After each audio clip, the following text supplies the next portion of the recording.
on ne gagne pas toujours la première fois. Et moi, j'ai eu un premier combat donc, pour les municipales où j'ai perdu. Voilà. J'ai gagné les autres. Mais le premier, j'ai perdu. Et j'ai beaucoup appris. Parce que quand on perd, on apprend beaucoup, évidemment. Si vous me permettez, je vais vous répondre. Mais étant donné que vous m'avez un tout petit peu interpellé sur la notion de combat, effectivement, je vous rejoins sur le... Et je ne vais pas vous citer Mandela, hein, qui disait...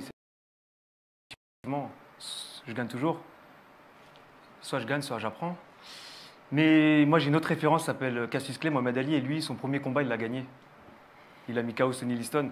Donc voilà, moi, je m'inscris plutôt dans cette dynamique-là, c'est-à-dire, j'ai la volonté, l'ambition de gagner, et puis c'est pas vous qui allez me reprocher cette ambition, puisque votre liste, elle s'appelle Ville Ambition, il me semble. Donc, tout à fait. Donc voilà, pour cette notion de combat. Vous venez de dire que la PMI, c'est pareil qu'un centre de santé pluridisciplinaire. C'est ce que vous me dites. C'est quasiment la même chose. Bah, pourquoi vous le proposez dans votre programme?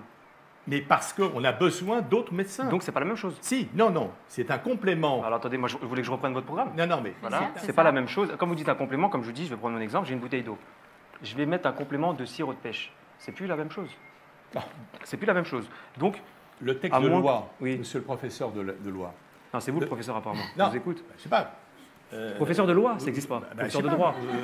Vous avez dit que vous enseignez la loi. Donc non, j'enseigne le droit, mais il n'y a pas de problème, je vous en prie.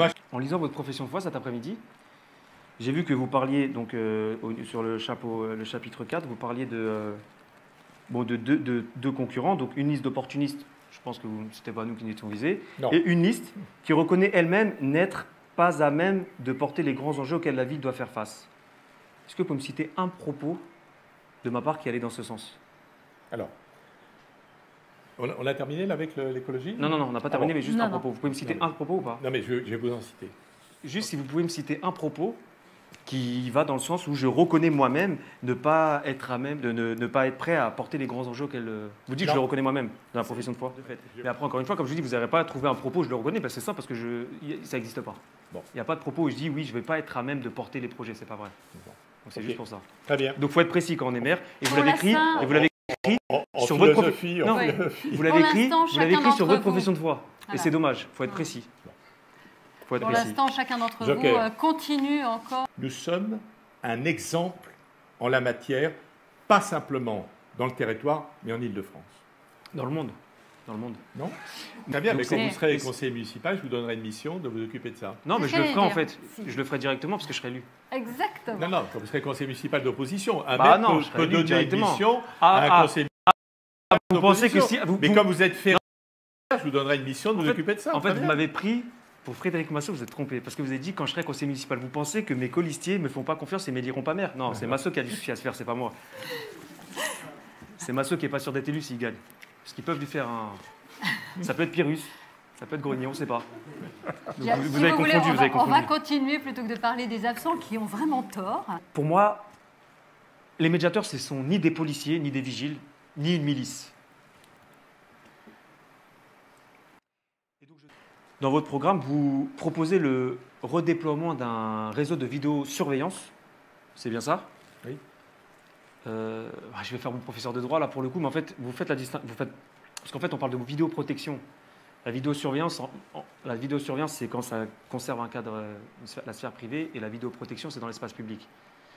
Et puis en général, en fait, c'est les gauchistes, pour le coup, en général, qui ont tendance à à nommer la vidéoprotection en vidéosurveillance parce qu'ils sont opposés idéologiquement à ce dispositif-là. Vous doit être gauchiste. Voilà, oui, c'est ça, c'est pour ça qu'il y a un gauchiste qui se cache en vous. Donc, et pour le coup, c'est pas sort de ton corps. Jacques Grenier l'a fait, vous pouvez le faire. Oui. Vous avez investi, vous l'avez dit dans le Parisien, 600 000 € pour des caméras. Vous avez mis à disposition 600 000 € aux bailleurs, vous vous rappelez? Qui ont fait combien de jours? 4. Qui ont été vandalisés, 4 jours. La moitié. Ah, mais elles ont fait 4 jours en tout cas. Enfin, voilà, donc les caméras sont... Parce qu'on ne nous a pas écoutés. Non, oui, mais 600 000 € pour 4 jours. Avec 600 000 €, avec 600 000 €, nous, on recrute 20 médiateurs ou 15 policiers pendant un an. Ah oui, parce que c'est... Là où vous mettez, je ne sais pas combien de caméras pendant 4 jours. Donc une fois que les caméras au Haut-Tenay ont été vandalisées, le maire de Villiers-sur-Marne indique avoir organisé une réunion d'urgence samedi après-midi avec, je cite, une association de mamans africaines. Et je cite, « Je leur ai dit que c'était probablement leurs enfants qui avaient fait ça et je leur demande d'agir afin qu'ils ne le fassent plus. Les caméras sont là pour protéger et les jeunes risquent leur vie en montant sur les toits. » Donc en fait, si je résume votre posture face à cette situation-là, c'est en gros haute-nous plus dégradation égale convocation d'associations de mamans africaines. Pour moi, cette réflexion elle est un peu courte pour quelqu'un qui se gargarise d'être spécialiste de cette question. Et nous, on investira sur une présence humaine plutôt que sur la technologie coûteuse et inefficace. Je trouve, Jacques-Alain Benesti, et c'est paradoxal vu le nom de votre liste, que vous manquez d'ambition en matière de démocratie. Parce que vous nous exposez des réunions ponctuelles, mais encore heureux que vous menez des réunions, surtout quand il y a des problèmes. Vous dites que vous demandez l'avis aux citoyens, c'est une approche paternaliste, là où moi je demande une contribution et qu'il soit force de proposition. Ça, c'est une approche démocrate. Je n'ai jamais cité telle ou telle association. Non. Si. Bon. Bah, moi aussi, c'est un ami, hein, j'ai aucun problème avec lui, mais vous citiez. Un petit peu particulier sur les blues. Bah, non, mais vous citiez. Moi aussi, Traoré, qui est un ami d'enfance, j'ai aucun problème avec lui, et tant mieux, je le salue. Moi aussi, Traoré a été cité, mais encore une fois, c'est pas, là, on est dans le détail, mais ne dites pas que vous n'avez pas cité quand vous avez cité. Alors, c'est vrai que lui, je l'ai cité. Ouais. Parce que souvent, vous gargarisez d'avoir des gestions en père en bon responsable, en bon père de famille. Voilà.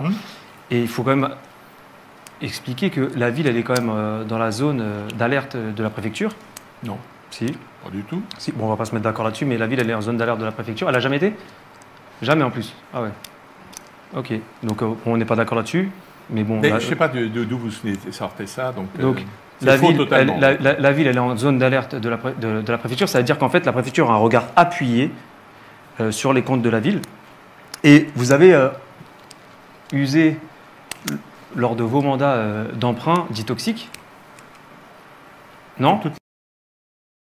Comment? Comme toutes les villes. Non, pas comme toutes les villes. Comme certaines villes. Non. Comme certaines villes. Et d'ailleurs, ce type en fait, qu'est-ce que c'est un emprunt toxique? C'est lorsqu'on emprunte, mais on ne sait pas à hauteur de combien on va rembourser. En gros, c'est comme si en fait, vous avez un peu spéculé avec l'argent du contribuable. Et ça a coûté beaucoup à la ville, jusqu'à 3 millions de charges financières certaines années. Et avec 3 millions de charges, on finance la reconstruction de la salle Georges Brassens en salle de spectacle. Vous dites les emprunts toxiques. 942 villes de plus de 20 000 habitants, parce que quand vous empruntez, ce n'est pas une commune de 40 habitants. 942 villes ont pris des emprunts toxiques avec qui? Avec le crédit municipal, c'est-à-dire c'est la banque des municipalités, ça a été proposé aux différentes collectivités. Donc ça veut dire que les 942 maires qui ont pris ces données sont de mauvais gestionnaires? Sont tombés dans le panneau, oui. Ils sont, les 942. Les 942 sont tombés. Et je pense qu'en bon père de famille... Alors, vous savez combien il y a de villes de plus de 20 000 habitants? Dites-moi. Oui, il y en a 1240. Donc c'est-à-dire que les 3/4 des villes, des maires qui sont sur des villes, donc sont de mauvais gestionnaires parce qu'ils ont pris des emprunts qui étaient articulés sur des emprunts toxiques. Donc vous me citez 942 villes et vous me dites à moins que les 3/4. Mais si les 3/4 des maires de plus de 20 000 habitants sont de mauvais gestionnaires. Mais je pense que la classe politique française est en crise et qu'au niveau de l'État, si en fait on est dans cette situation-là, c'est parce qu'on est dirigé, je pense, par des mauvais gestionnaires et c'est pour ça qu'on ne s'en sort pas. Et c'est pourquoi nous proposons un renouveau avec des compétences un peu plus techniques que des politiciens de métier.